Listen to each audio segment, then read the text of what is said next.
बाबा जी प्रणाम। कुलदीप सिंह पटियाला से।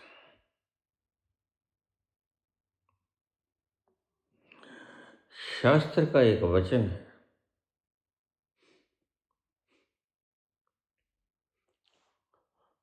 चार वेद छह शास्त्र में बात मिलत है दो। दुख दीने दुख होत है, सुख दीने सुख हो।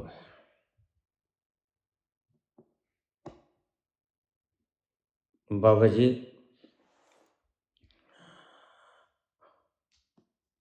मेरी बात को अन्यथा मत लेना। आप सुबह से शाम तक कितना लोगों के मनों को दुखाते हो। कोई धर्म तुम्हें स्वीकृत नहीं है, कोई राजनीति तुम्हें स्वीकृत नहीं है। प्रत्येक व्यक्ति का उपहास उड़ाते हो।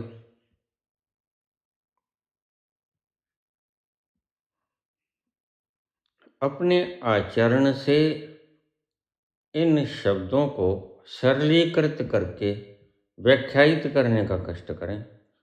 कुलदीप,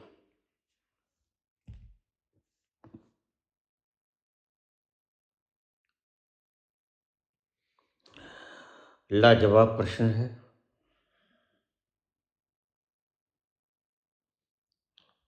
कर्मों की श्रृंखला के मूल से उत्पन्न हुआ प्रश्न है, और कर्मों का मूल यही है। दुख देने दुख होता है, सुख देने सुख हो।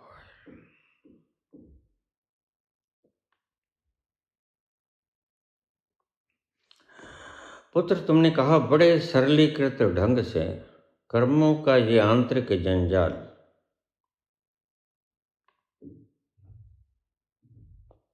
इसकी गुत्थियों को खोलने की कृपा करो। लो, किसी व्यक्ति को कैंसराइटिस हो जाता है, दर्द से चीखता है, चिल्लाता है, रोता है।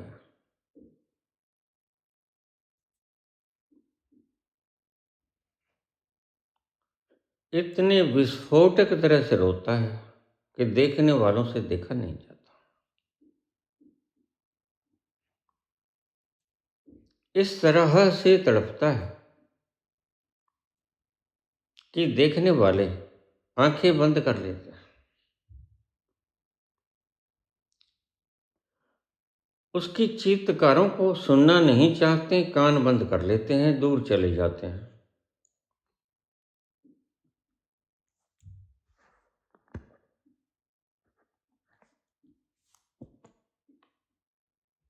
तो किसी हॉस्पिटल का डॉक्टर, सर्जन, जिस भाग में कैंसर है उसको अगर काटेगा और उस कैंसर हुए क्षेत्र को बाहर निकाल देगा, उस रोग के बुनियादी तत्वों को बाहर निकाल देगा,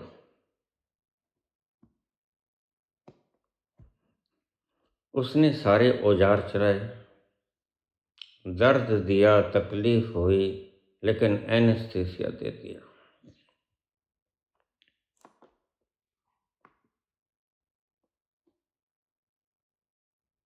पुत्र, जरा सोच क्या बताना।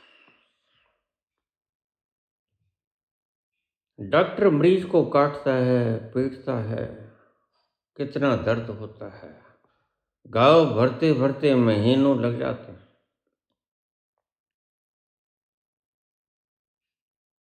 लेकिन वह व्यक्ति अपने दर्द से छुटकारा पा लेता है। जरा सोचिए और बताइए पुत्र। डॉक्टर ने दिया तो दुख,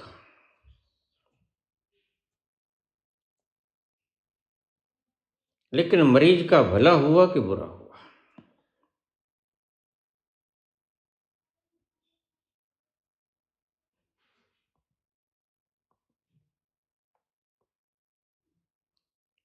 मरीज का भला हुआ, उसका रोग बाहर निकाल के फेंक दिया डॉक्टर ने। कैंसर का वो तत्व बाहर निकाल दिया। वह जितना जिएगा दर्द विहीन जिंदगी जिएगा। लेकिन डॉक्टर ने तो छुरी मारी थी, सीजर चलाई थी, सारे हथियार प्रयोग कर लिए थे। डॉक्टर ने दर्द दिया था, परिणाम क्या आया? अब इसको आप अंडरलाइन कर लो। परिणाम क्या आया?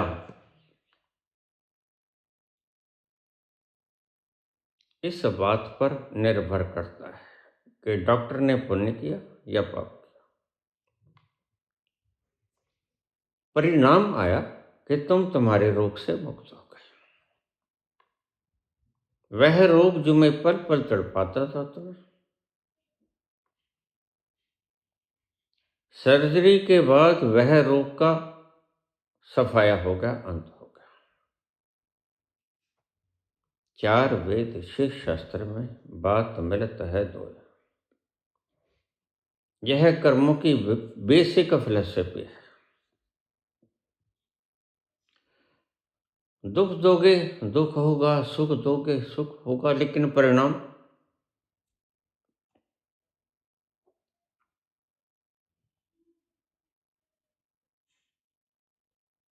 डॉक्टर ने किस मंतव्य से उसका ऑपरेट किया? बस यही कर्म है। कर्म क्या हुआ यह नहीं, कर्म का परिणाम क्या हुआ यह मायने रखता है। इसलिए कृष्ण ने कहा कर्मण्येवाधिकारस्ते मा फलेषु कदाचन। हे पार्थ, तू सिर्फ कर्म कर, ये मत देख कि मेरे गुरु की छाती बिंध जाएगी उन्हीं तीरों से, जिन तीरों को चलाने का ढंग बताया गुरु ने। उस नन्हे से पोते को गोदी में बिठा के खिलाया बुरकी बुरकी, टुकड़े टुकड़े, और उसी की छाती बिंदो। कृष्ण कहते हैं मां फलेषु कदाचन। तू इस बात की फिक्र मत कर। हे पार्थ, तू सिर्फ बाण चला।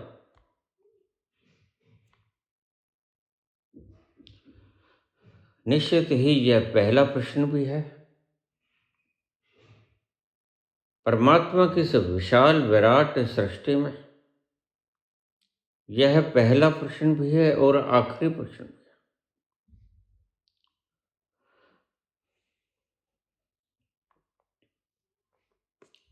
कर्म किस नियत से हुआ,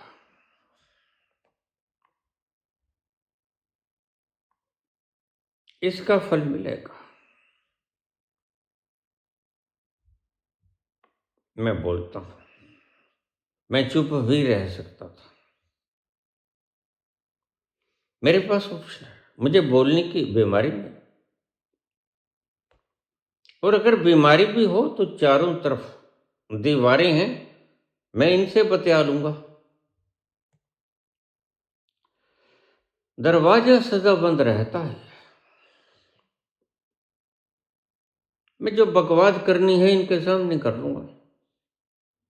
तुम तो गाली भी निकालते हो तो व्यक्ति के मुख के ऊपर निकालते हो।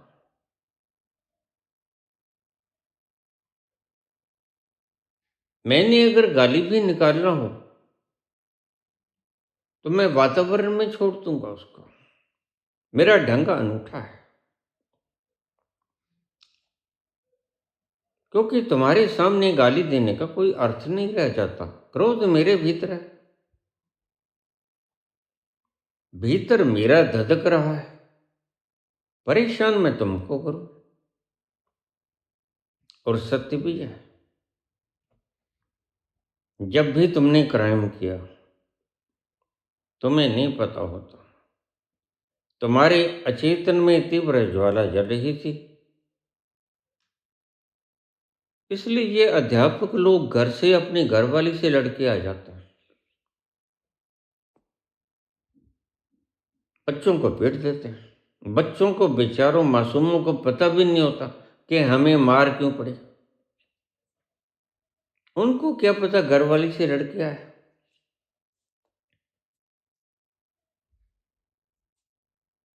मेरा शिष्य एक बात बताया करता था, हरियाणा डब्बोवाली में एक टीचर हुआ करता था, नाम भूल गया। वो कभी कभी तो ठीक रहता, कभी कभी उसे पागलपन का दौरा पड़ता।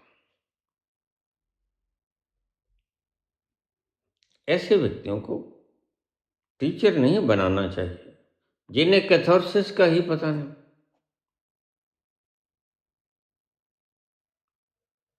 तुम्हें क्रोध आता है और तुम्हें इतना सा भी पता नहीं कि ये क्रोध तुम्हारे भीतर अचेतन से आया। अगर भीतर था तो आया, अगर क्रोध ना होता तो बुद्ध के ऊपर तो लोग थूक के भी चले जाते हैं, लेकिन वो अपने रुमाल से थूक को पोंछ के पूछते हैं। बनते ये तो मैं समझ गया, कुछ और भी कहना है?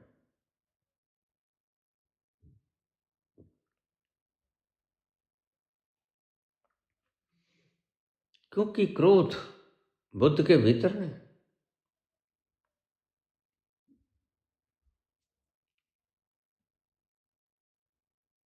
और जो भीतर होगा वही आएगा बाहर।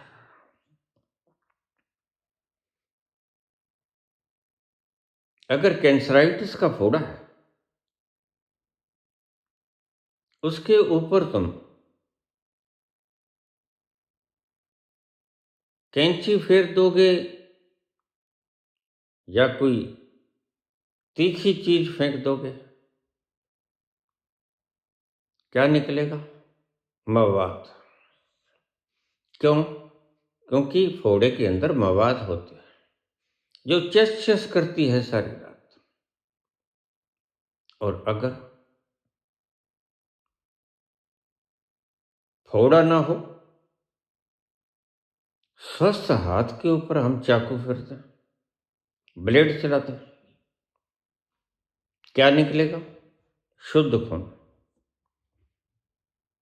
दोनों में ही ब्लेड चला, एक डॉक्टर ने चलाया,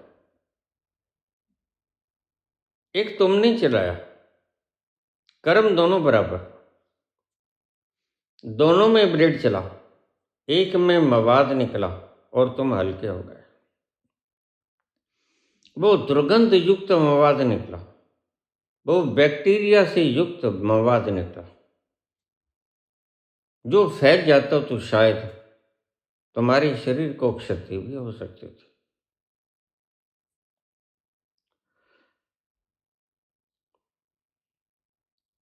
एक व्यक्ति ने तुम्हें चाकू मार दिया, खून निकला, ब्लेड यहां भी चला। कर्म दोनों देखने में बराबर लगेंगे, लेकिन मंशा अलग लगते हैं। किस मंशा से काम किया गया? बस कृष्ण यही कहते हैं, तुम्हें समझ नहीं आया। वो कहते कर्मण्येवाधिकारस्ते, हे अर्जुन तू कर्म तो वैसा ही करेगा जैसा तुम्हारे अचेतन के भीतर भरा पड़ा है। क्रोध है तो क्रोध से करेगा, शांत है तो शांति से करेगा।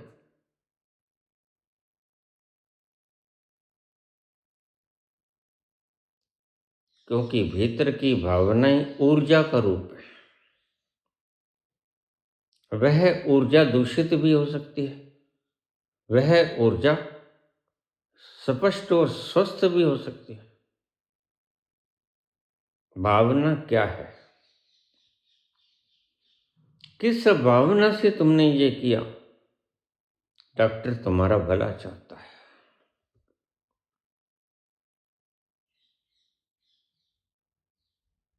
फिर अगर वह बड़ा समझदार है, वह पहले एनेस्थीसिया देता है तुम्हें, लेकिन दर्द तो फिर भी होता है। दांतों का डॉक्टर तुम्हें एनेस्थीसिया देके दांत निकाल देता है तो तुम्हें इतना दर्द नहीं होता, बल्कि कभी कभी तो बिल्कुल भी दर्द नहीं होता, दांत निकल जाता, तो तुम्हारी पीड़ा का हरण हो गया। तुमने जो कहा, पुत्र, मैं सभी धर्मों को तुम्हारी भाषा में अभद्र शब्द प्रयोग करता हूं, गाली निकलता हूं,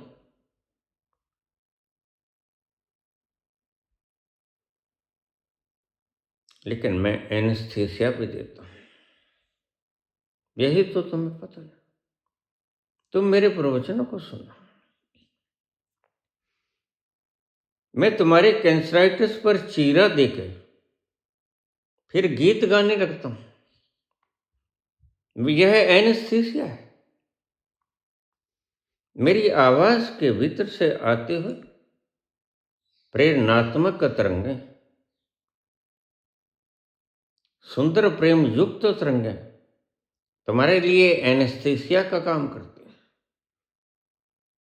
जैसे एक छोटा बच्चा गाली निकालता हो, बस मैं वैसा ही लिखूंगा तुम्हें। तुम गौर से देखना, मैं कभी तुम्हें गाली भी निकालूंगा, तुम्हें क्रोध नहीं आएगा। ये बिल्कुल वैसा होगा जैसे छोटा बच्चा गाली निकाल रहा हो।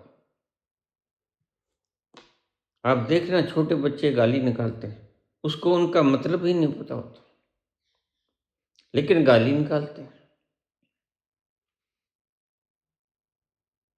बस मेरी गाली इस छोटे बच्चे के समान है। हवा में मारी गई तलवार है, जिसका निशान भी नहीं पड़ता, लेकिन मेरी भावना शुद्ध है। मनस शुभ है, मैं जानता हूं। अगर मैं जानता ना होता तो मैं बोलता भी नहीं। और दूसरी बात, मैं नहीं बोलता। आज तक एक शब्द भी मैंने नहीं बोला है। तुम्हें जानकर आश्चर्य भी होगा, लेकिन यह एक सुखद आश्चर्य होगा कि जो बोला वह वही बोला जिसने इस संसार की संरचना की। मैं कभी बोला नहीं, क्योंकि मैं तो हूं ही नहीं।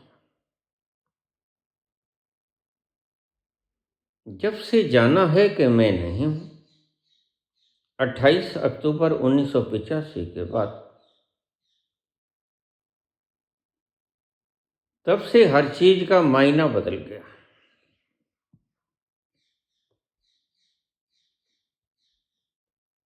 बुद्ध जैसे बुद्ध के ऊपर मुझे लोग कह देते हैं, बाबा तुम्हें मार देंगे। मायना बदल गया। पहले बुद्ध अपने आप को शरीर समझते हैं,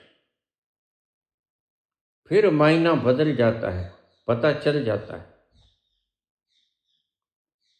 दृष्टि बदल जाती है, और यथा दृष्टि तथा सृष्टि।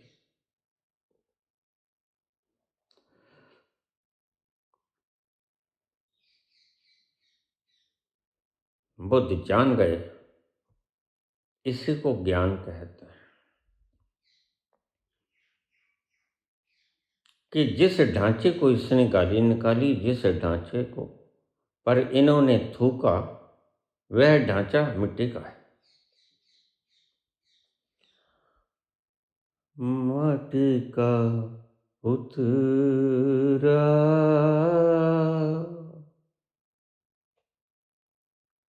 कैसो नचत है, कैसो नचत है, डर्यो फिरत है,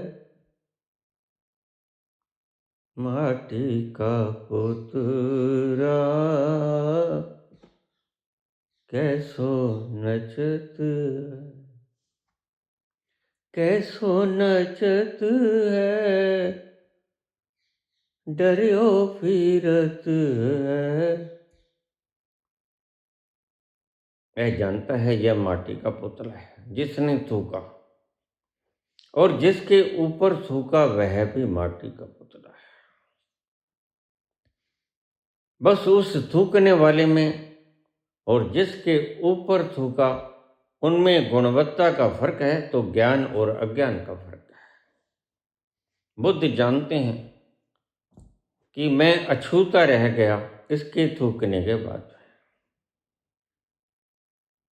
थूकने वाला ये समझता है उसका गुबार निकल जाता है, वह समझता है कि मैंने बुद्ध के ऊपर थूक दिया। इसलिए अगर तुम इस भावना से काम करोगे कि ये मैंने किया, तो उसका परिणाम तुम्हें भुगतना पड़ेगा। वह व्यक्ति चला जाता है और सारी रात सो नहीं पाता।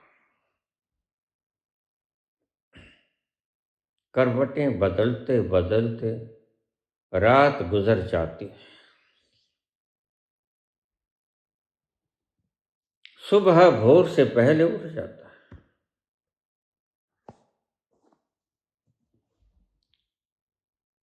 वह बात उसके अचेतन में गूंजती रहती कि बुद्ध ने तुम्हें तो कुछ नहीं कहा था। उसकी आत्मा उसे धिक्कारती है। तुम्हारे अंदर दो मन है, एक चेतन एक अचेतन,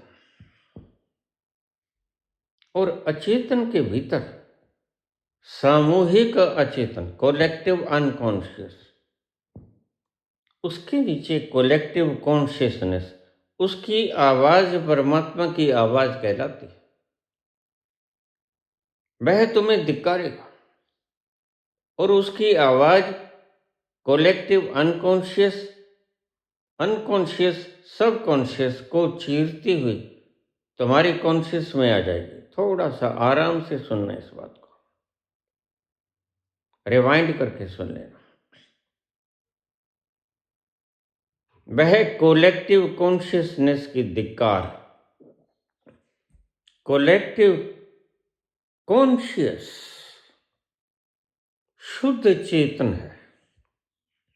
यह वो तत्व है जो कभी बेहोश नहीं होता, जो कभी सोता नहीं। वह तुम्हें धिक्कारेगा कि तुमने ये क्या किया, और वह सबके भीतर है।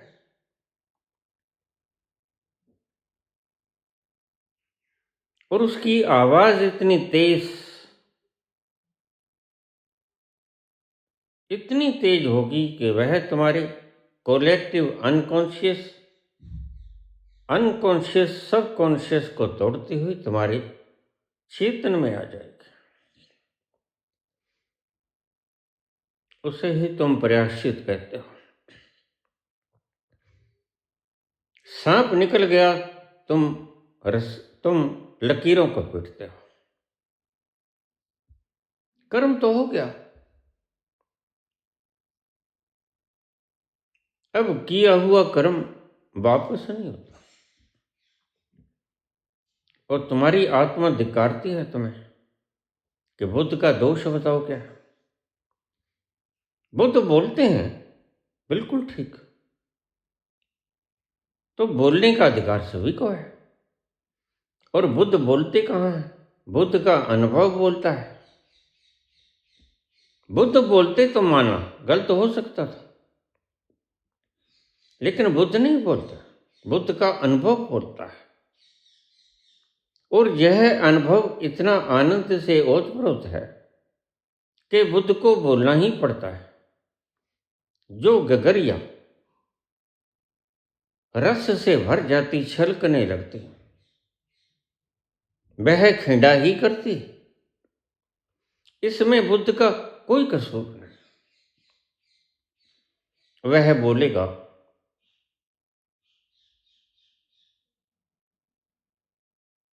वह बोलेगा नहीं, वह जरेगा। वह जरेगा और तुम उसका गुस्सा मान जाओगे। तुम थूक के चले जाओगे और तुम्हारी अंतस की आवाज तुम्हें रात भर सोने ना दे। और सुबह उठ के वही व्यक्ति बुद्ध के चरणों में सिर रख देता है, प्रभु गलती हुई, मैं पापी, मैं दोषी, मैंने कुकृत्य किया, मैंने आप जैसे संत व्यक्ति को गाली निकाली, मुझे क्षमा करो। बुद्ध कहते, मैंने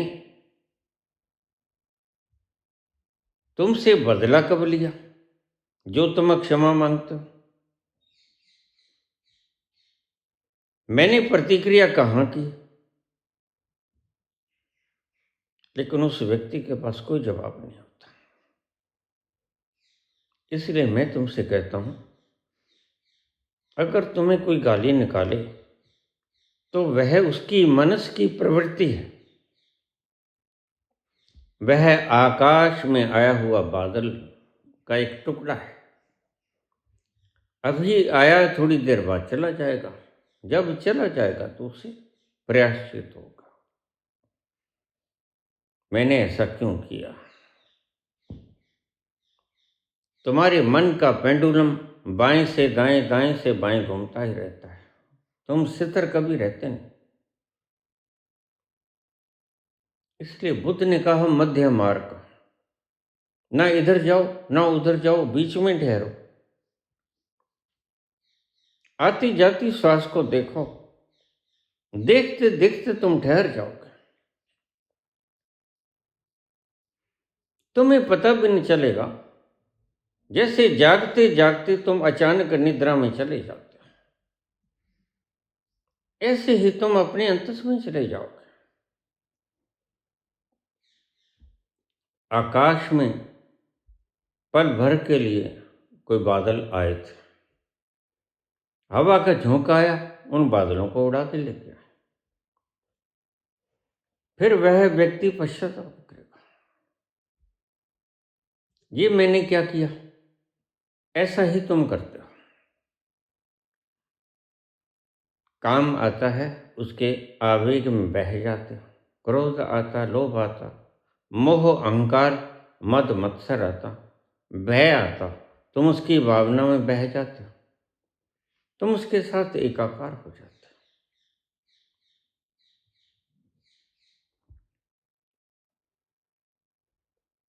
एक छोटा सा प्रश्न यहां और ले लें। ये प्रश्न शायद बहुत सी बच्चियों का होगा। बहुत दिनों से यह बच्ची मुझे परेशान करती है इस मामले में।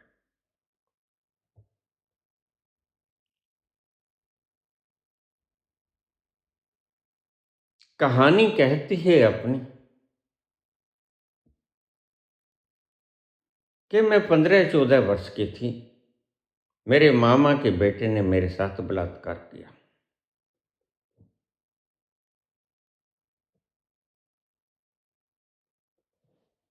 इसमें मेरी जरा भी सहमति नहीं थी।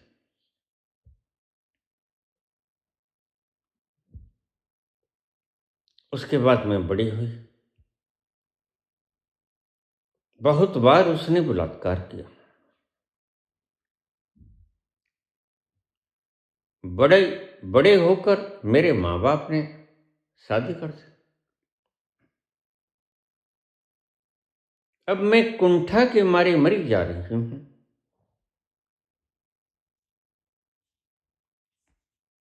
मेरा मन कहीं टिकता नहीं कि मुझे क्या करना चाहिए। आप दिशा दें बाबा जी। पुत्री, यह सिर्फ तुम्हारी दुविधा नहीं,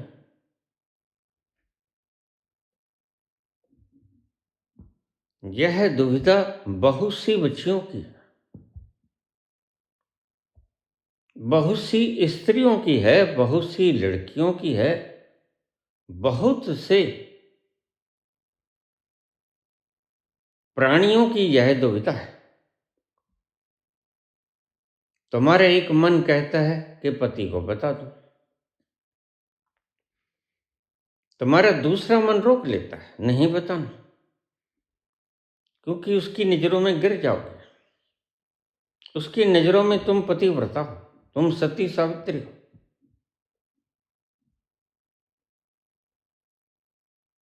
मैं अंतर द्वंद में जल रही हूं, मुझे रास्ता दिखाइए।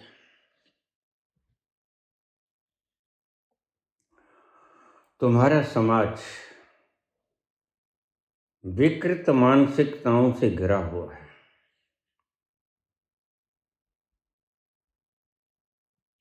जो कि साइंटिफिकली असंभव है। इसलिए तुम्हारा समाज चोर है, झूठा है, मक्कार।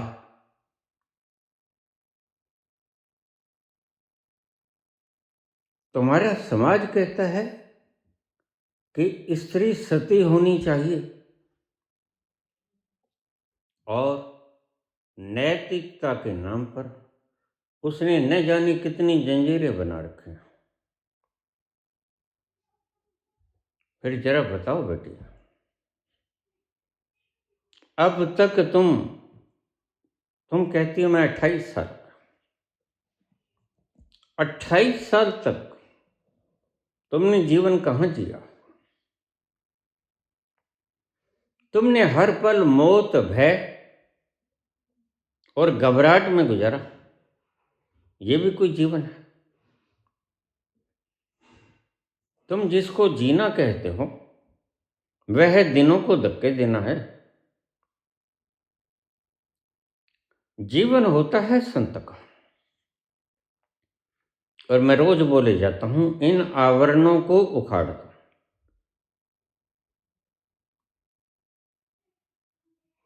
साइंटिफिकली यह संभव ही नहीं है।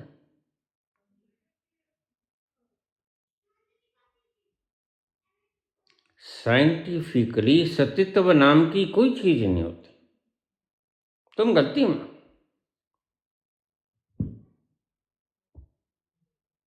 आध्यात्मिकता में सतीत्व होता है, वैज्ञानिकता में न सतीत्व होता है, न ब्रह्मचर्य होता है।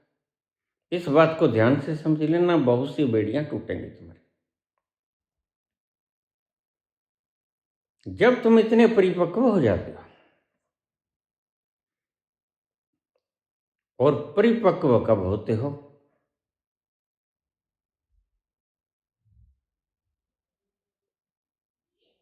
तुमने कभी देखा कोई बड़ा बूढ़ा मरता है, या कोई बारात निकल रही है, डोली, उसके पीछे से पैसे लुटाने वाले उसके मामा, उसके बड़े भाई या कोई रिश्तेदार पैसे फेंकते हैं।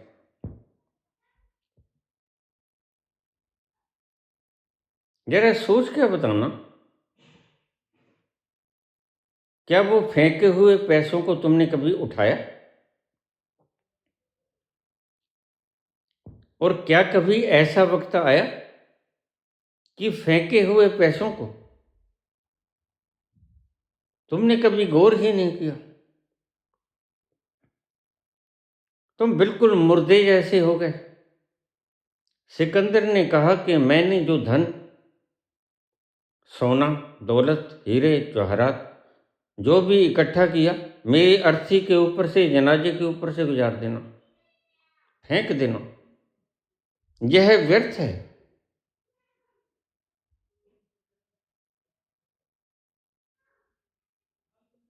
और है भी व्यर्थ।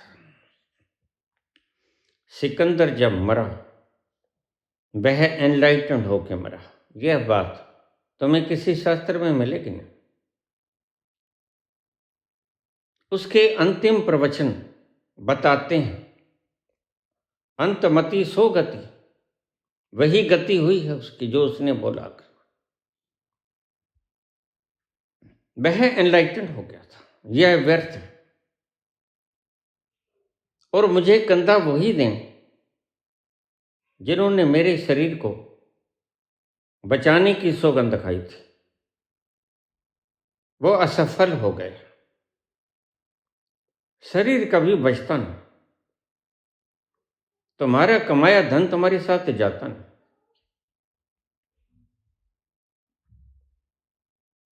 पुत्री, तुमने कहा मेरी रजा नहीं थी, मेरे मामा के बेटे ने उससे बलात्कार किया। ठीक है, लेकिन उसके कसूर का दंड तुम क्यों भुगत रहे हो?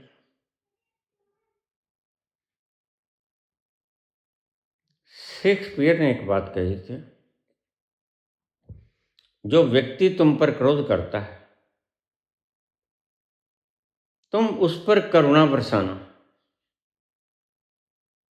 कि देखो बेचारा जल रहा है, और जलते हुए व्यक्ति से हमें करुणा होनी चाहिए, सहानुभूति होनी चाहिए, ना कि क्रोध।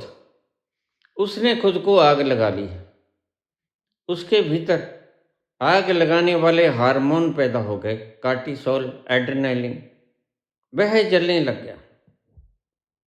आगे से तुम भी जलने लग जाओ। यही तुम्हारी मूर्खता है। अगर तुम आगे से तटस्थ बने रहे, न्यूट्रल रहे, तो वह व्यक्ति और गालियां निकाल लेगा, चला जाएगा, लेकिन वापस फिर आएगा। अगर तुमने उसे गाली निकाल दी, फिर वो नहीं आएगा, क्योंकि तुमने लेखा जोखा बराबर कर दिया। तो शेक्सपियर ने कहा, अगर कोई जल रहा है क्रोध में और तुम्हें गालियां बोल रहा है, तुम्हें अंटिशंट बोल रहा है, तो तुम उस पर करुणा करना, तुम सहानुभूति करना। उसको देखकर के बेचारा कैसे जल रहा है क्रोध की आग में। क्रोध एक आग है, घृणा भी एक आग है। और जो लोग, जो संस्थाएं RSS आज क्रोध सिखाती हैं, घृणा सिखाती हैं, तुम्हें बांट के, तुम हिंदू हो, मुसलमानों से घृणा करो, लेकिन उन्हें ये नहीं पता कि वो कितना पाप कमा रहे हैं। जिसने सिखाया कि तुम भेद करो, घृणा करो, नफरत करो, आग फैलाओ, तो जब तुम्हारे भीतर आग लगेगी तो तुम स्वयं को दंडित करोगे। जिसको दंडित करना चाहोगे, जिसको गाली निकालोगे, उसके ऊपर तो शायद बुद्ध जैसा व्यक्ति हो, कोई इफेक्ट ना हो। फिर तुम क्या करोगे? लेकिन एक बात पक्की कि तुम तो जलोगे। जो क्रोध में होता है, शेक्सपियर कहता है कि तुम उसके ऊपर दया दिखाना, करुणा दिखाना, कि बेचारा कैसे खुद को नाहक जला रहा है। उस पर तरस खाना, उसके हालात पर तरस खाना।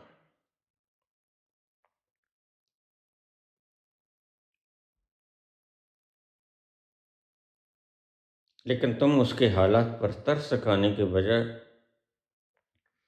तुम अपने हालात वैसे ही कर लेते हो जैसे सामने वाले के होते हैं। बस यही तुम्हारी मूर्खता है। अगर दूसरा तुम्हें गाली दे तो थोड़ा सा जागृत हो जाना। कटु से कटु शब्द बोले तो ठहर जाना, और उस ठहराव में तुम पाओगे बड़ा आनंद है। ठहराव सदा ही तुम्हें आनंद की झलक दिखाता है। अगर तुम क्रोध के क्षणों में ठहर गए तो बड़ा आनंद आएगा। लोभ के क्षणों में ठहर गए तो बड़ा आनंद आएगा। नानक लोभ के क्षणों में ठहर गए थे, व्यापार करते करते तेरा तेरा तेरा ठहर गए और सब कुछ तेरा ही हो गया। ठहराव में मिलती है सतोरी की झलक।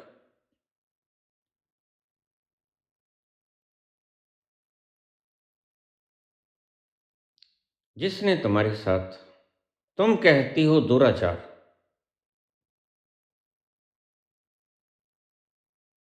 तो समाज के हिसाब से पाप किसने किया?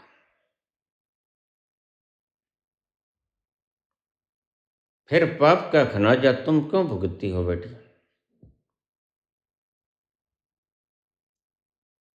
बताने में कोई हर्ज नहीं तुम्हें।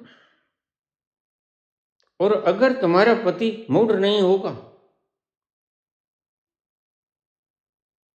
तो वह तुम्हें सहानुभूति देगा और तुम्हारे प्रति उसकी विश्वसनीयता बढ़ जाएगी कि और तो और तुम सत्यवादी भी हो। तुमने सतीत्व नहीं खोया।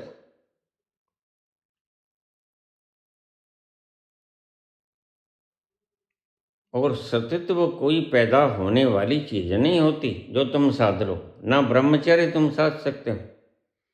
ब्रह्मचर्य तो वो फूल है जो वक्त पाकर खिल जाता है। मैंने तुम्हें कहा, अर्थी के ऊपर से पैसे बिखेरे जाते, डोरी के ऊपर से पैसे बिखेरे जाते। अगर तुम पास से गुजर जाते हो रुपयों को रोंद कर तो तुम मैच्योर हो गए। अगर तुम उन पैसों को उठा के चुपके से आसपास देख के जेब में डाल लेते हो तो तुम मैच्योर नहीं हुए। तुमने अभी धन की कीमत जानी। तुमने ये नहीं देखा कि मैं जिसके पास से गुजर रहा हूं वह अर्थी है, यह कुछ साथ लेके नहीं गया। तुम्हारी समाज की मान्यताएं, एक व्यक्ति के मरने पर खुशी मनाई जाती है और एक व्यक्ति के मरने पर दुख मनाया जाता है। हमारे यहाँ मेरी चाची 90-95 साल की होके मर गई थी, तो उसके बेटों ने बड़ी खुशी मनाई, भोज दिया, देसी घी का प्रसाद बना। मैंने कहा, भाई खुशी किस बात की? कहता, खुशी इस बात की कि उसके बेटे थे, उसके पोते थे, पड़ोते थे, सड़ोते थे। अच्छा, यह भी कोई खुशी की बात होती?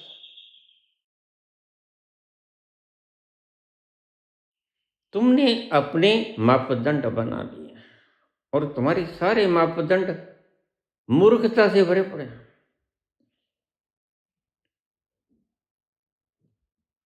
ये तुम्हारी समाज के मापदंड।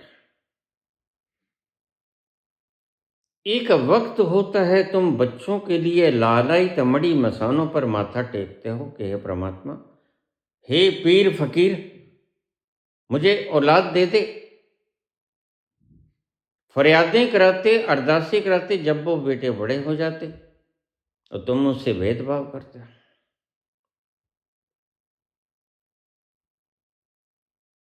तुम ये कहते हो कि हमारे हुक्म से चलें। फिर तुमने बच्चे मांगे थे या तुमने गुलाम मांगे थे? तुमने गुलाम मांगा था। मैं जैसा कहूं बच्चे वैसे ही करें। बच्चे एक स्वतंत्र इकाई। बच्चे को समझाना चाहिए। अगर वो बच्चा मैच्योर हो गया, उसको सिर्फ अपना अनुभव बताना चाहिए, समझाना भी नहीं चाहिए। बच्चा अगर बड़ा हो गया है, उसे अपना अनुभव बताना चाहिए कि पुत्र पुत्री, मैंने ये देखा अपने जमाने में, बाकी तुम मेरे पे यकीन मत करना, तुम आजमाना। तुम देखना क्या वास्तव में ऐसा है? बिल्कुल वैज्ञानिक की तरह। वैज्ञानिक कहते हैं कि मैंने ये पाया, E = mc²। तुम देखो क्या ये ठीक है? और सारी दुनिया ने कहा हाँ ये ठीक है। ये होता है वैज्ञानिक नजरिया, साइंटिफिक मापदंड।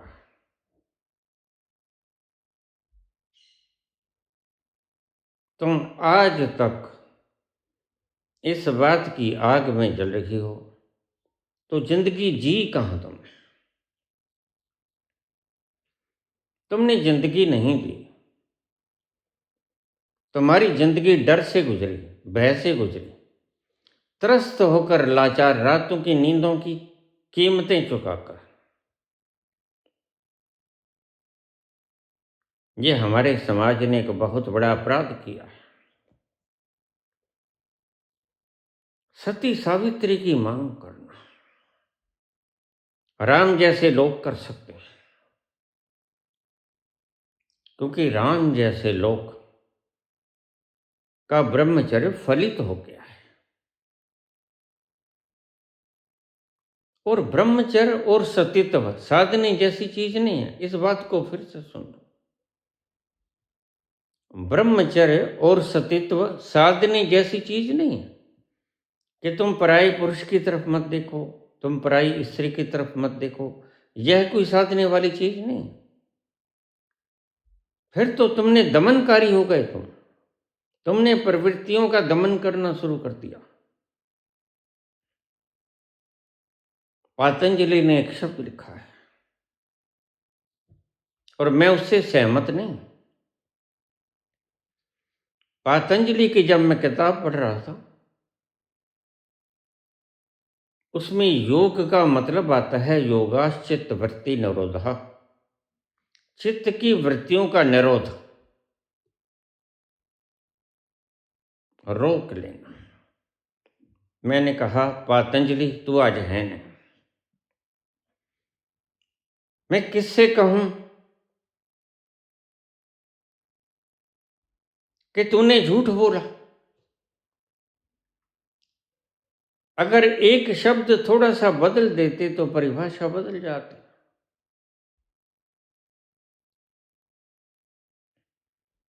योगाश्चित्त वृत्ति निरोधा, चित्त की वृत्तियां तो आएंगी और जाएंगी। कभी काम आएगा, कभी क्रोध आएगा, लोभ आएगा, कभी मोह आएगा, कभी बदले लेने की भावना आएगी, कभी क्षमा करने की भावना आएगी। यह है उन बादलों की तरह आकाश के चित्त के ऊपर आती जाती रहने वाली घटनाएं हैं। लेकिन तुमने ये जो शब्द कहा चित्त वृत्ति निरोधा, ये शब्द निरोध है, गलत कहा। उसको दमन करो नहीं। निरोधा का मतलब अगर तुमने उपेक्षा से लिया है तो ठीक। और मैं समझा दूं, जो पतंजलि को पढ़ने वाले लोग हैं, अगर योगाश्चित्त वृत्ति निरोधा, निरोध की शब्द को उसने दमनकारी रूप में लिया तो गलत। अगर उसने उपेक्षित ढंग से लिया तो ठीक। चित्त की वृत्तियां आए आए, ठहरे ठहरे, चले जाएं चले जाएं, और तुम उपेक्षित बने रहो। यह है इसका सही मतलब। अब तुम देखो पतंजलि तुम नहीं हो, लेकिन पतंजलि के व्याख्यान करने वाले लोग हैं, वो इस चीज का कैसे अर्थ करते हैं? योगाश्चित्त वृत्ति निरोधा,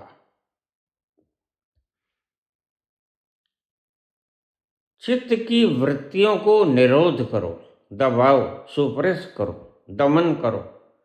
यह मतलब निकालते हैं तो गलत है। सही मतलब मेरे देखे चित्त वृत्ति निरोधः, उनकी उपेक्षा करो। वो आएंगे, वो जाएंगे, वो ठहरेंगे, आने दो। ठहरने दो, जाने दो, लेकिन तुम उपेक्षित बने रहो, न्यूट्रल बने रहो।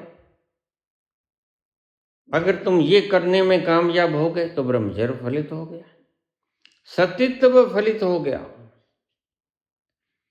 बस ये मापदंड दूसरों को नहीं परखना है, यह तुमने स्वयं को परखना है। आत्म विनिग्रह, यही शब्द कहा कृष्ण ने। खुद के भीतर जाके देखना है कि क्या ब्रह्मचर्य फलित हुआ, सतीत्व फलित हुआ, अमानित्वम दंभित्वम हिंसा क्षांतिरार्जवम आचार्य उपासनम शौचम स्थैर्यम आत्म विनिग्रह। आत्म विनिग्रह, अगर तुमने इस हिसाब से उसका अर्थ लिया तो ठीक है। अगर तुमने दमनकारी हिसाब से मतलब लिया तो गलत है।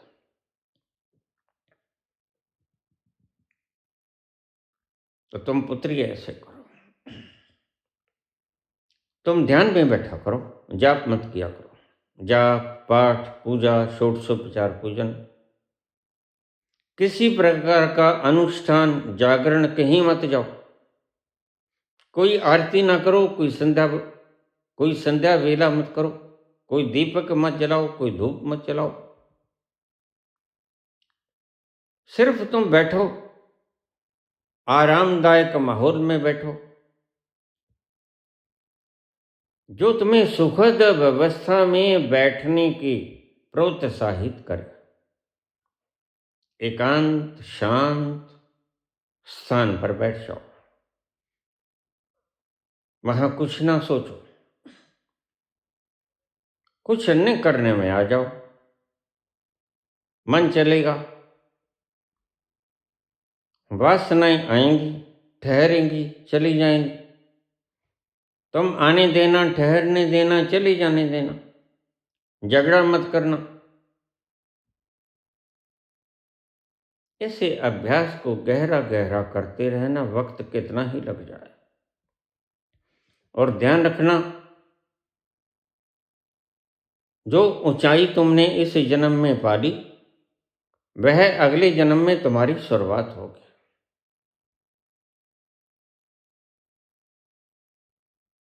इसलिए अंतमति सो गति, जो तुमने अंत में छोड़ा है वह अगले जन्म की शुरुआत बनकर आएगा। तो तुम अपने भीतर उतरो। जब तुम ठहर जाओगे, चित्त की वृत्तियों को उपेक्षित कर करके, आएंगी जाएंगी ठहरेंगी, तुम लिप्त ना होना। बस ये है सूत्र मेरा। चित्त की वृत्तियों से ना झगड़ा करना, ना खुश होना, उन्हें आने देना। हवाओं की तरह तुमने कभी हवाओं को रोका है? रोक सकते हो? ठहरा सकते हो? हवाएं आएंगी, ठहरेंगी, चले जाएंगी।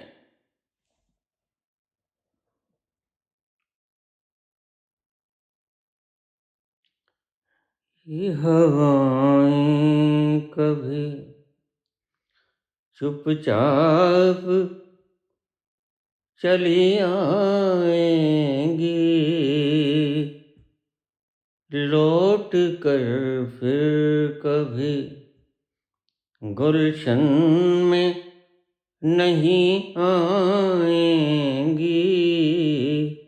ये हवाएं कभी चुपचाप चली आएंगी, लौट कर फिर कभी गुलशन में नहीं आएंगी।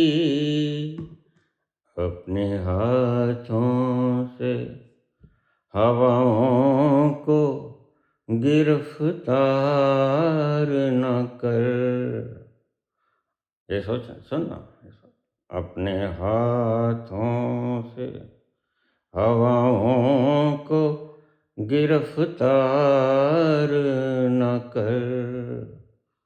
चिपट मत जाना इनसे, इनसे चिपट मत जाना, कलिंगनेस मत कर लेना। कोई विचार तुम्हें अनुकूल बैठता है, कोई प्रतिकूल बैठता है, आने देना, ठहरने देना और जाने देना। मैं तो एक ख्वाब हूँ, इस ख्वाब से तू प्यार न कर। प्यार हो जाए तो इस प्यार का इजहार न कर। मैं तो एक ख्वाब हूँ। चलते रहना, चलते रहना, चलते रहना, चरे बहती चरे बहती। एक दिन ऐसा आएगा तुम्हें पता चलेगा मैं शरीर नहीं, बस तुम्हारा ब्रह्मचर्य सत गया, तुम्हारा सतीत्व सत गया। सतीत्व और ब्रह्मचर्य शारीरिक नहीं होता, मानसिक भी नहीं होता, यह आध्यात्मिक होते हैं। तुम्हें तुम्हारे तल का पता चल जाए तो सतीत्व यानी सत्य का अस्तित्व, सतीत्व का मतलब सत्य का अस्तित्व। लाख तुमसे छेड़छाड़ कर ली तुम्हारे मामा के पुत्र ने, लेकिन तुम्हारा सत्य का अस्तित्व जो तुम हो अपने भीतर, वह खंडित नहीं होगा। तुम पाओगे इसको, प्रयोग करके देखो। ये एक आध्यात्मिक कथन है जो मैं रोज कहता हूं। ऐसे ही ब्रह्मचर्य फलित होता है। जब तुम उस चर्या में चले गए जहां ब्रह्म विद्यमान, तो तुम ब्रह्मचारी हो गए। उससे पहले तो शरीर का एक यंत्र है, लेकिन शरीर का ये यंत्र सद जाता है कब? जब तुम्हें अपने आत्मज्ञान का पता चलता है। फिर तुम इंद्रियों से काम लेते हो। इंद्रियों के इशारे पे तुम नहीं नाचते, वर्ण इंद्रियों को अपने इशारों पर तुम नचाते हो। इंद्रियों से तुम काम लेते हो। ये दुर्भाग्य है हमारा। जिस इंद्रिय से बच्चे पैदा करने चाहिए उससे तुम स्वाद ले रहे हो सिर्फ, जबकि वह स्वाद लेने का यंत्र नहीं। स्वाद लेने की तल है, यंत्र कोई नहीं होता। किसी यंत्र से वह चरम आनंद नहीं मिला करता। अस्तित्व पर जाकर अखंड चरम आनंद मिला करता है, जो कभी धारा टूटती नहीं उसकी। और तुम्हारी काम वासना के भीतर आए हुए क्षणिक आनंद तो आज नहीं कल टूट जाएंगे। लेकिन अगर ब्रह्मचर्य स्वतः से खंडित हो जाए तो प्रयास भी मत करना, इट्स ए नेचुरल प्रोसेस। जैसे तुम्हें पेशाब, लघु शंका, दीर्घ शंका होती, पसीना आता है, वैसे ही ब्रह्मचर्य खंडित हो जाए तो अफसोस मत करना, कोई बात नहीं। तुम उपेक्षित भाव को दृढ़ करते रहना। योगाश्चित वृत्ति निरोधः, वृत्तियों को उपेक्षा करना। क्रोध आए उपेक्षा करो, घृणा आए उपेक्षा करो, उनके साथ चिपट मत जाओ। अपने हाथों से हवाओं को गिरफ्तार न कर। चिपटो नहीं, चिपको नहीं। अगर तुम चिपक गए, कलिंगनेस हो गई, तो फिर तुम दूषित हो गए। और जब तुम पाओगी पुत्री कि मैं शरीर नहीं हूं, उस दिन सारा तुम्हारा अस्तित्व बेड़ियों से रहित हो जाएगा, बंधन छूट जाएंगे। कहे नानक गुरु बंधन काटे। और जिसको तुमने कभी भूल गए थे वह तुम्हें मिल जाता है। कहे नानक गुरु बंधन काटे, कहे नानक गुरु बंधन काटे, कहे नानक गुरु बंधन काटे। सिर्फ गुरु धारण कर लेने से बंधन नहीं कटते। तुम्हें अपने भीतर जाकर मौन होना होगा। तुम्हें अपने भीतर जाकर मन की, चित्त की वृत्तियों को आने देना, ठहरने देना और जाने देना होगा। और तुमने उपेक्षित भाव में बैठना होगा। छेड़छाड़ नहीं करनी होगी उन वृत्तियों के साथ, क्लिंगिंगनेस नहीं करनी होगी। तुम अछूते बने रहो।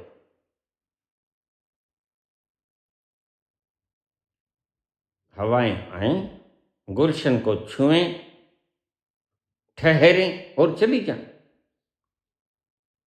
तुम इनको गिरफ्तार करने की चेष्टा मत करना। इसलिए मन से सभी बोझों को उतार दो। ये तुम्हारी समाज की व्यवस्थाएं हैं, मैं जानता हूं। और समाज की व्यवस्थाओं ने बहुत से लोग पागल कर दिए। ये आज जो बाबा बागेश्वर धाम में सर मार रहे हैं, जो मेहंदीपुर के अंदर सर मार रहे हैं लोग, जो न जाने किस किस स्थान पर लोग सर मार रहे हैं, ऊट पटांग हरकतें कर रहे हैं, इनका मानसिक उपचार होना चाहिए। ये पागल है। और पागल किसने किया? तुम्हारी समाज की अवैज्ञानिक मान्यताओं, नॉन साइंटिफिक कॉन्सिडरेशंस, अवैज्ञानिक मान्यताओं ने इन्हें पागल कर दिया। फिर ये ऊट पटांग हरकतें करेंगे। ये कहेंगे देवी आ गई, ये कहेंगे शेरावारी आ गई, जीभ बाहर निकालेंगे, काली आ गई। मैंने ऐसी कालियां बहुत निकाली।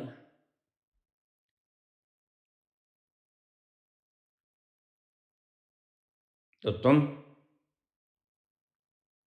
उपेक्षित बने रहना।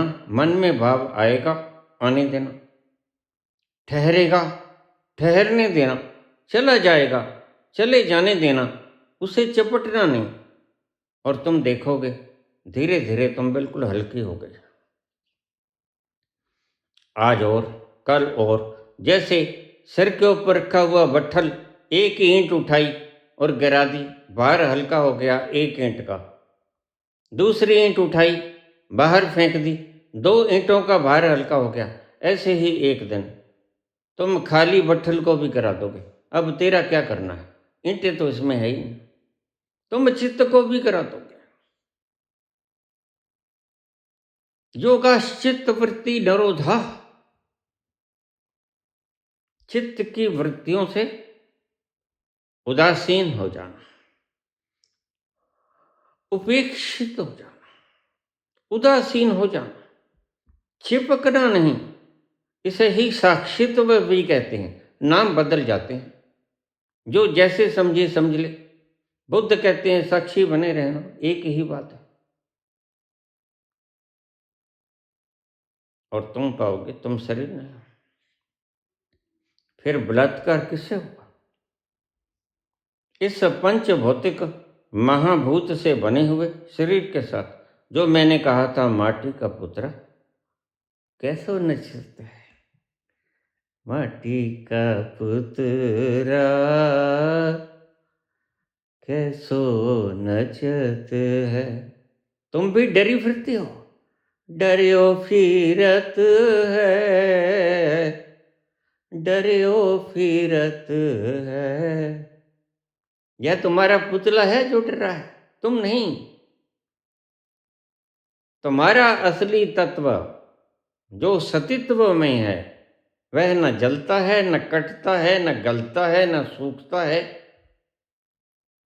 न ही उसके ऊपर किसी चीज का प्रभाव होता है, न चिंता करता है। तुम्हारा अस्तित्व निर्दोष है। तुम उसके पास जब पहुंच जाओ तो तुम्हारे बंधन टूट जाएंगे,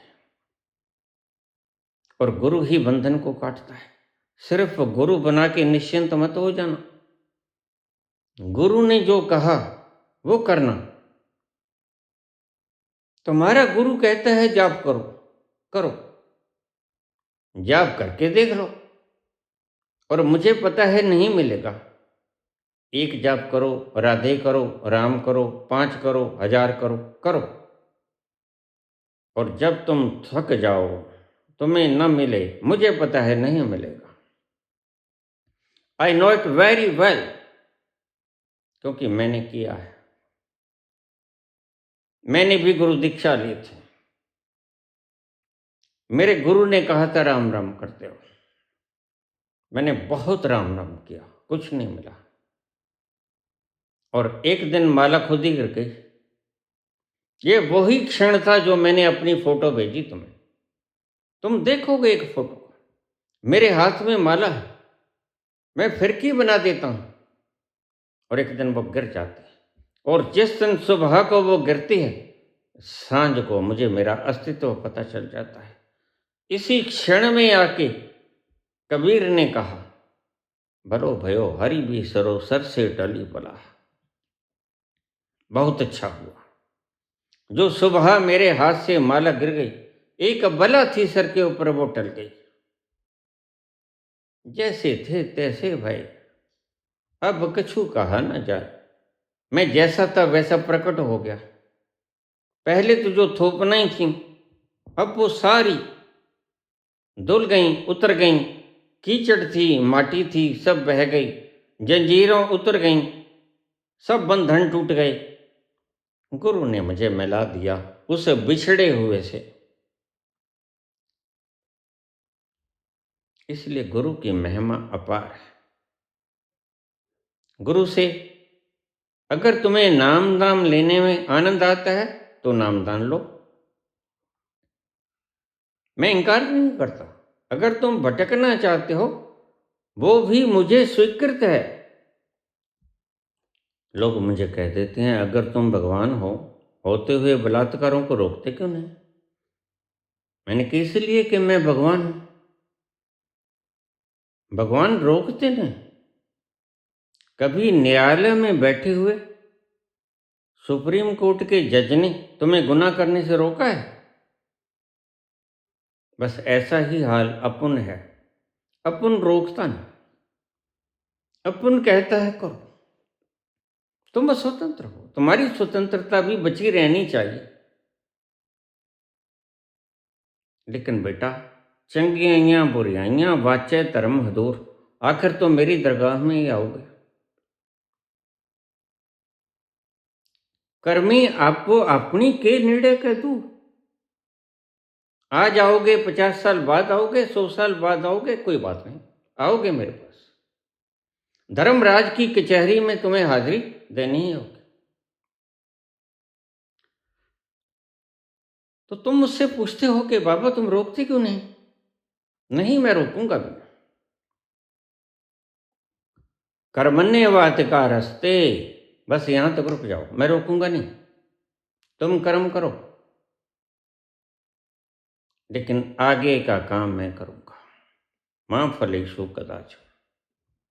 आओगे तो बेटा मेरे पास, इसलिए रोकता नहीं। यही तो लीला है। नानक विकसै कर विचार, इस लीला को देख देख कर मैं हंसता हूं, बड़ा प्रसन्न हूं। कैसे लड़ रहे हो, झगड़ रहे हो, अंबार लगा देते हो हिमालय जैसा सुमेरु पर्वत जितना, जाता तो एक तिनका भी नहीं। तो मैं हंसू ना तो और क्या करूं, मुझे हंसी आती है। तुम कहते हो परमात्मा ने रोका क्यों नहीं, फिर तुम्हारी स्वतंत्रता भंग होती है पुत्र। लेकिन चंगियाइयां बुरियाइयां वाछे तरम हदूर, कर्मी आपो अपनी कीर्ण निर्णय के दूर। कर लो जो करना है, स्वतंत्र है तुम्हारा। लेकिन न्यायालय को पता है आएगा तो मेरे पास, इसकी यहां के न्यायालय से तुम भाग सकते हो, लेकिन मेरा न्यायालय तो सभी ब्रह्मांडों में बिखरा पड़ा है। एक एक क्षेत्र भी ऐसा नहीं जहां मैं नहीं हूं। ईशावास्यमिदं सर्वम यत् किंच जगत्याम जगत, जगत के कण कण में विद्यमान मैं, तुम्हें रोकूंगा नहीं। तुम्हारी स्वतंत्रता भी क्षीण नहीं होने दूंगा, और पुत्र तुम्हें परिणाम से भी बचने नहीं दूंगा। मां फलेषु कदाचन,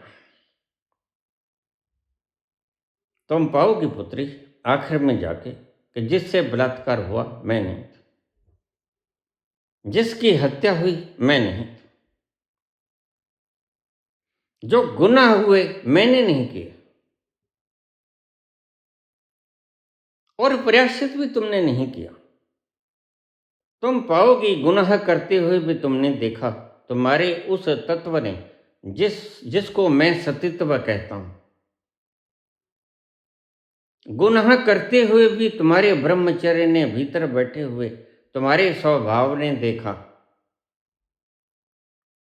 और फल भुगतते हुए भी तुम्हारे स्वभाव ने देखा, क्योंकि तुम केंद्र में हो और कर्म सफियर पे हो रहे हैं परिधि पे, और तुम केंद्र में बैठे बैठे सब कुछ निहार रहे हो, because you are omnipresent, सर्वव्यापक हो तुम।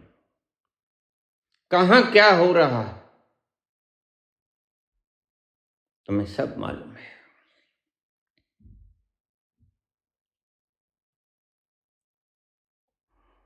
अब पुत्र तुम्हारे पहले प्रश्न पे आ जाऊं। तुम इतना कुछ कहते हो, 4 वेद 6 शास्त्र में बात मिलता है तो दुख दीने दुख होता है, सुख दीने सुख। लेकिन मैंने तो किसी को दुख नहीं दिया। क्या सर्जन किसी को दुख देता है? हालांकि काटता है, पीटता है। मेरा बोलने का मतलब सिर्फ तुम्हें सुखी करना है। अगर मैं तुम्हारी जंजीरों को काटूं और तुम्हें दर्द हो तो फिर मैं क्या करूं? क्योंकि जंजीरें लोहे की हैं, तुम नहीं हो जंजीरें। जंजीरें तुम्हारे अस्तित्व पर जकड़ हैं, पकड़ हैं, और मैं उनको तोड़ना चाहता हूं। तुम उनको मैं माने बैठे हो, यहीं से दुविधा क्रिएट होती है। तुमने जंजीरों के साथ तादाद में बना लिया, इसलिए गुरु बंधन काटेगा। गुरु जंजीरों को काटता है, और तुम हाथ तोबा करोगे तो फिर तुम शिष्य नहीं हुए। इसलिए नानक ने कहा शिष्य बनो, महावीर ने कहा श्रावक बनो, सुनो। मैं बोलता हूं, यहां लोग सुनते कहां, जट से कमेंट आ जाती है। मैं कहता हूं अहो भाव प्रभु, आपको प्रणाम है, आपने क्यों दर्शन दिए चैनल? आप तो महागुण संपन्न हो, तत्ववेता हो। आप घर बैठो आराम से, क्योंकि आराम उसका लक्षण है। वह आराम से ही तो बैठा हुआ है, वह कोई उपद्रव करता है कभी? उसका स्वभाव है आराम से बैठना। तुम राम राम जपते रहो, तुम 5 नाम जपते रहो, मुझे कोई आपत्ति नहीं। कोई पगार लिए बिना एक पीरियड भी 30 मिनट का नहीं लगाता। मैं 6 वर्ष से तुम्हारे साथ बोल रहा हूं। कारण क्या है? पगार तो मैं भी लेता हूं। पगार लेता हूं आनंद की। सारी रात, सारे दिन आनंद की उस पगार को चुस्कियां भर भर के पीता हूं, जो परमात्मा ने मुझे न जाने किस जन्म के पुण्य कर्मों से दिए। वह मेहरबान हुआ, सच्चा साहेब ये नदर करे ते कागो हंस करे। उसने मुझे सत्य से परिचित कराया, उसने मुझे सत्य में आविष्कृत किया। मैं बड़ी लुत्फ में आ गया। यह उसकी पगार थी। उसने ऑलरेडी मुझे पगार दे दी, इतनी पगार दे दी कि तुम कभी जिंदगी में कमा भी नहीं सकते, और तुम्हारी पगार तो यहीं छूट जाएगी। मेरी पगार मेरे संग रहेगी सदा। जहाँ जाइएगा हमें पाइएगा, अजीर उठ कर अब। जपो जपो नाम जपो, 5 नाम जपो, कौन कहता ना जपो। लेकिन ध्यान रखना, जब तुम थक जाओगे, शक्ति विहीन होके, एनर्जी लेसनेस होके, तो मेरे ही पास आओगे। मैं जानता हूं तुम्हारे नामों का हशर क्या होगा। तुम्हारे नाम लेने में, मेरे बोलने में भी शक्ति वह होती है। तुम जिसे सुख कहते हो, दैट इज एनर्जी लेसनेस। वो चाहे ब्रह्मचर्य के खंडन होने से हो, चाहे नाम जप करने से आती हो, चाहे किसी भी चीज में तुम्हें सुख मिलता हो, दैट इज एनर्जी लेसनेस। मैं सुख की बात ही नहीं करता, मैं बात करता हूं आनंद की, जो एनर्जी लेसनेस से नहीं आती, जो अपने स्वभाव में प्रविष्ट होने से आती है, जो आकाश के इन बादलों को उपेक्षित करने से आती है। और तुम धीरे धीरे धीरे धीरे उस तत्व में पहुंच जाते हो। तो जो चाहो करो, इसलिए मैं, हजारों मार्ग हैं, हजारों गुरु हैं, और मैं खुद तो बोलता नहीं, मुझे आदेश है। सोई बालक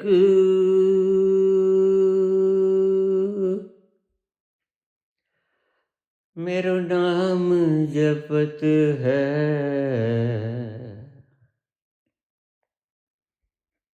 सोई बालक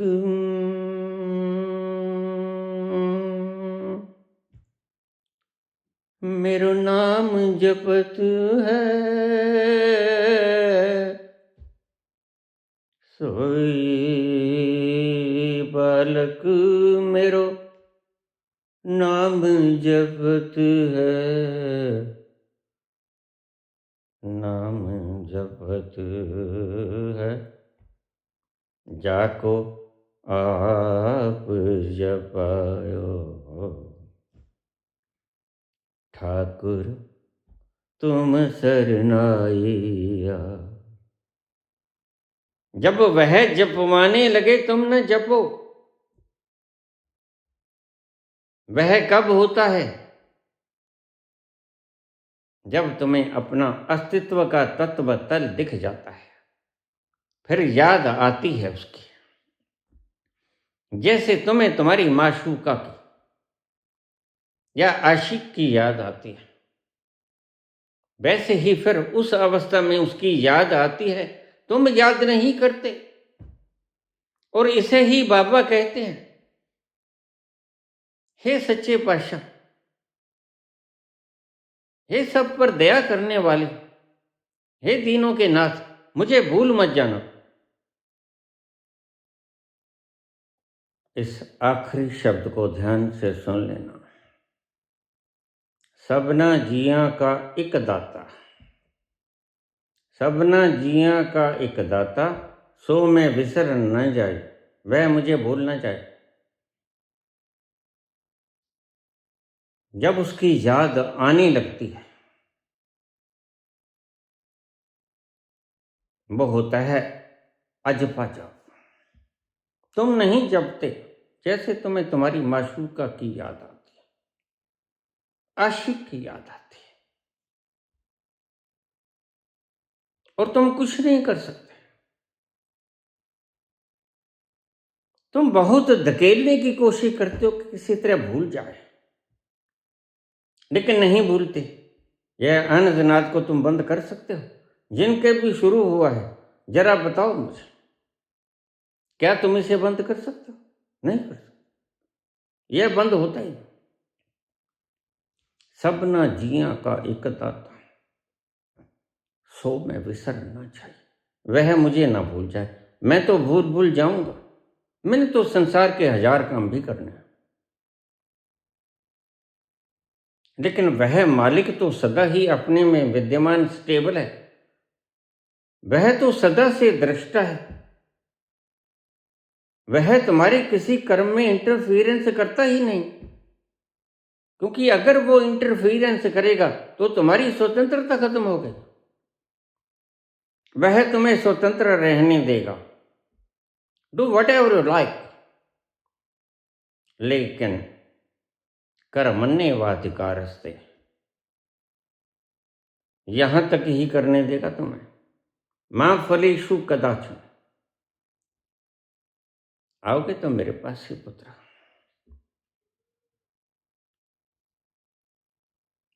चंगियाइयां वरियाइयां वाचे धर्म हथूर, कर्मी आपो अपनी के निड़े कै दूर। जिन नाम ते आया गए मसक्कत काल, जो विराट हो गया, जिसने उस अनंत जिसका कोई पारावार नहीं, उसको छू लिया, उसमें समा गया। जिन नाम ते आया गए मसक्कत काल, सब बेड़ियों को तोड़ दिया उसने, सब मैल को उतार दिया उसने। नानक ते मुख उज्जल है।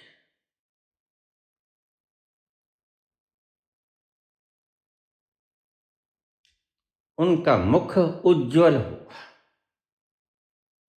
केती छुट्टी नाल। और वो अकेले ही उज्जवल नहीं होते, बहुत सी जनता को अपने जैसा ही बना देते हैं। आखिरी शब्द, पारस और गुरुदेव में एक अंतरोजान।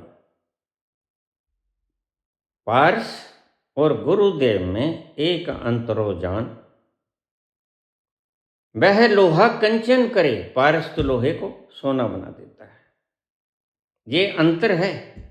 पारस और गुरुदेव में एक अंतरोजान। वह लोहा कंचन करे, गुरु कर ले आप समान। पारस लोहे को पारस नहीं बनाता, पारस लोहे को सोना बना देता है।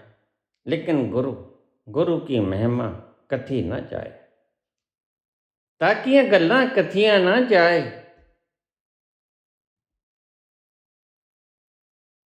गुरु तुम्हें पारस ही बना लेगा, बस यही अंतर है।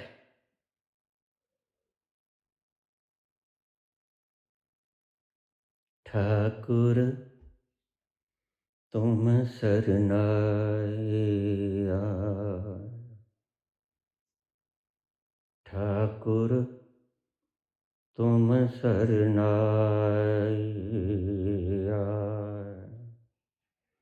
उतर गयो मेरे मन का संस, उतर गयो मेरे मन का संसार, मन का संस। उतर गयो मेरे मन का संसार,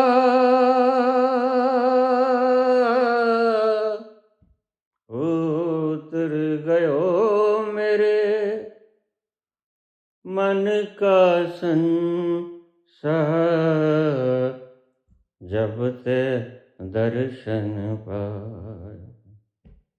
जब तैं दर्शन पा, जब तैं दर्शन पाए, ठाकुर तुम शरणाय आयो।